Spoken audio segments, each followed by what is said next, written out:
Hello everybody, my name is Marlo, and in today's tutorial we are going to be building a base inside of an iceberg, where on the inside we have plenty of storage filled with barrels and chests galore. We also have some furnaces for all of your smelting needs, as well as some hidden crafting supplies, stone cutters, looms and the like. We also have a piston door which opens up a ladder leading down to an enchanting area. Before we start building, we should probably gather up all of the supplies that we're going to need. So everything inside of this double chest right here are all of the items we're going to be using for the build. So at the top here we have a bunch of quartz as well as some white stained glass. Now these three are smooth quartz variants. I think they just look a little bit nicer than the regular. You get them by putting regular quartz blocks in a furnace and smelting them up. Just underneath here we have all of our wood types, which is mainly spruce, and then we do also have some stripped dark oak logs. These two on the end are the same as the logs at the front here, except they are the version that have the texture on all 6 sides. On the next row we have the rest of the miscellaneous blocks that we're going to be using, and then under that one is all of these survival blocks, so crafting tables, chests, stone cutters, the usual. And then at the bottom here we have all of our redstone supplies. These 8 stone bricks can be any blocks, they're simply what we're going to use to put the redstone on. The first thing to do, of course, is to find a location to start building. Now we are looking for an iceberg something like this one. Basically, we need a flat surface that is at least 7 blocks high in the center and around 10 blocks deep, which this one and most other icebergs are. So once we got our location picked out, we can then grab our quartz blocks and start placing them down. So we're going to come to around about the center here and place 2 blocks either side of where our doorway is going to go, and have 2 more above those. Smooth quartz stair facing outwards on either of them, with an upside down one in the center. As I said, this is where the entranceway is going to be going. We then need to have a smooth quartz block 1 away on either side, and then bring that up by 2 more for a total of 3. Smooth quartz stairs facing outwards on both of those, with an upside down one out the back.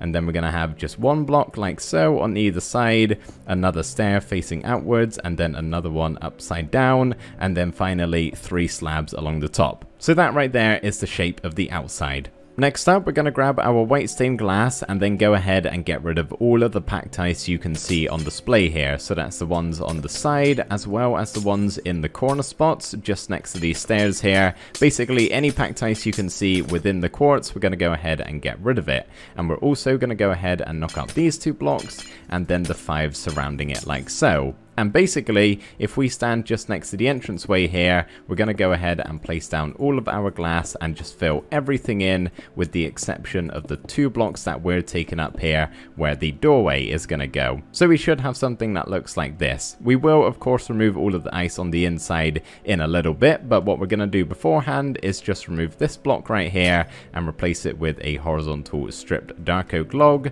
and on top we're going to have our iron door. Doesn't matter which side you face it, but whichever side we have the handle here, we're going to place our stone button. You could place it this side, I guess it doesn't really matter, but that right there is how we're going to get inside. It feels awfully claustrophobic in here at the moment, and that's because there's nowhere to move and there's no way out. We cannot open the iron door back up again because we haven't placed in our pressure plate. But what we're going to go ahead and do is start carving out some of the iceberg. So basically just in front of us here we want to punch out 1, 2, 3, 4 and 5 blocks. Go ahead and get rid of all of that as well. Now you may come across some of these water pockets, so maybe just grab some sort of block that you can replace it with. I would recommend packed ice, but obviously you need silk touch to do that. But as for carving out the rest of this, basically we just want to punch 5 blocks forward wherever there is a glass block. So if it's in front of glass, we want to remove 5 blocks in front of it.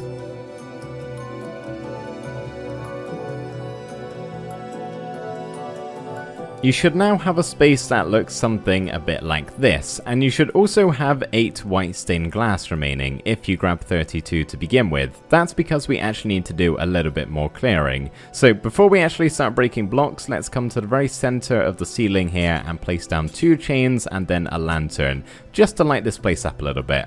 Okay, so what we need to do is break 1, 2, 3 blocks, going all the way across until we reach the quartz on the outside, where we then want to place down our 3 white stained glass. And then we also want to go up by 2 blocks and get rid of this line of blocks going all the way across and place another glass block right there. So we should have 3, 2, and then 1. And then of course we can do the same on this side.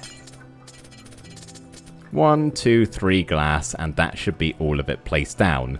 Now what we can do is grab our spruce stairs and slabs, and on the underside of this first ice row we're going to have some upside down spruce stairs. Same again on the second row, but then we're going to have slabs on the top going across. And then we can just very quickly do the same here, so slabs, and then stairs on the second row, and then stairs on the bottom row. Now we can go ahead and start sorting out the floor, because obviously we don't really want all of this ice here that we're going to skid around on when we're trying to walk around our base. So we're going to go ahead and get rid of all of that on the floor, as well as these 6 underneath the glass blocks, and I'd recommend just getting some packed ice on hand, ready to fill in any water pockets you happen to come across. But once you've got all of that broken away, we can then grab our stripped dark oak log. And for the floor pattern here, we're basically making this crisscross checkerboard pattern. You can pretty much see what I've done here, but basically the gist of it is, whenever you see the side texture of the block, that right there is where we're going to place the log. So when they're facing forward, that's how you do it, and on the side we just place them like so, going all the way across until we reach this side over here. So our floor eventually looks like this, which I think looks pretty good. And then finally we can place in our way out to actually exit the base in our spruce pressure plate here. Now it's time to do some more digging. So we're basically going to be removing all of these blocks here on this wall, with the exception of these 2 up here just by the slabs. So go ahead and leave those 2, but break all of the other blocks. And then we can grab our stripped spruce logs and break away these 2 blocks here, just one up diagonally from that stair, and we're going to have 4 here vertically on either of the 2 sides. So we should be looking like this. And then we can grab 2 more on either side and have them horizontally, and then a big line of vertical logs going all the way down to the bottom.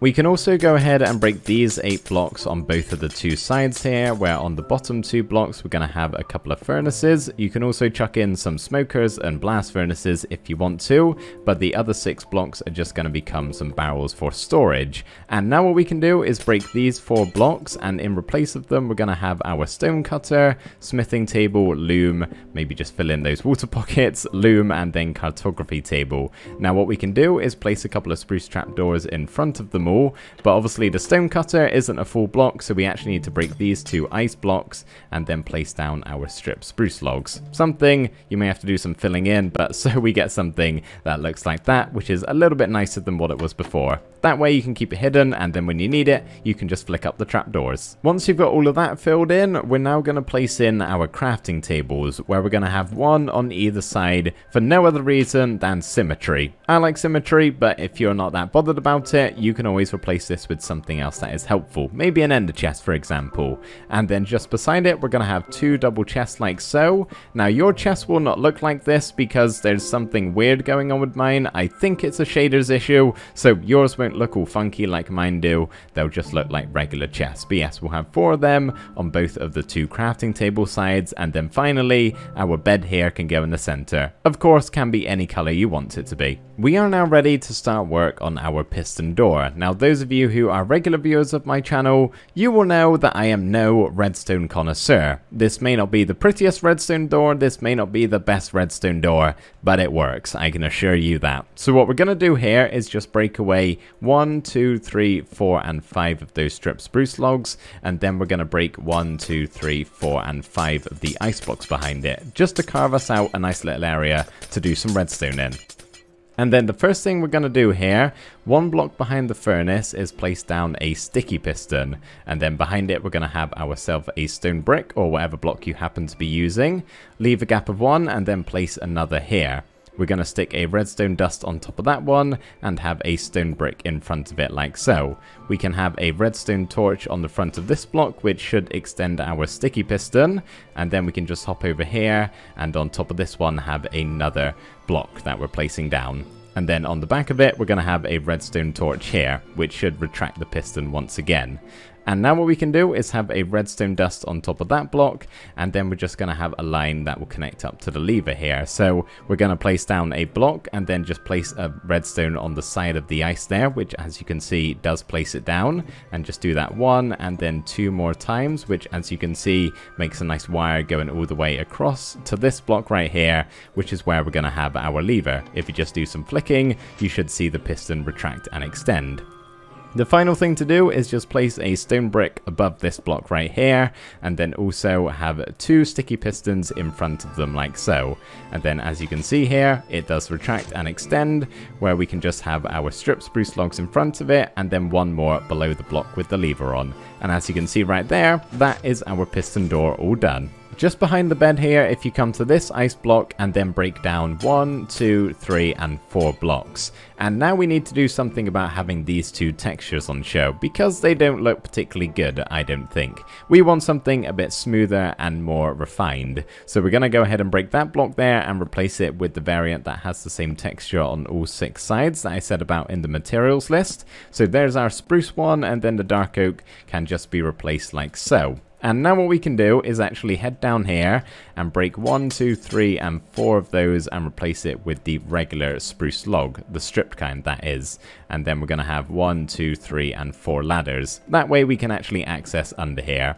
And now what we're going to do is break away these 3 blocks on either side of the ladder, and then just 2 more in front of it here to carve out this nice 3x3 area. Now I've gone ahead and filled in all of the water pockets just to make this a bit easier for myself, but obviously there are going to be water sources down here, so as always, grab some packed ice to have on hand. It is awfully dark down here, so first of all we're going to grab ourselves a lantern and place it on that block right there, just on the ceiling. And now we can go ahead and get rid of these 9 blocks on the floor. In fact, we can actually leave that center one, because on all of the corners we're going to have the chiseled quartz block variant, and then we're going to have some quartz pillars facing horizontally going all the way around. That right there is our floor design. But obviously this isn't enough room to fit in an enchanting table, so we need to break these 3 blocks on both of the 2 sides, and then these 5 along the top on all 3 of those rows facing forward. And now we can grab our strip spruce log and basically have a 3 high pillar in all 4 of the corners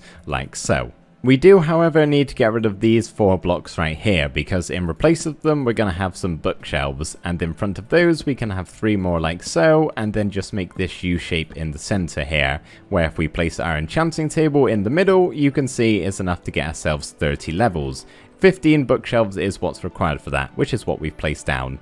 But we're going to have a chest here in the center, anvil on one side, grindstone on the other, and then the final thing is to have 2 upside down spruce stairs underneath whatever 2 blocks you have placed down, and then a final line of slabs going all the way around. And that right there is the iceberg base all done, interior and exterior complete. Thank you guys so much for watching. I really hope you did enjoy this one, and I will see you in the next video. Bye for now.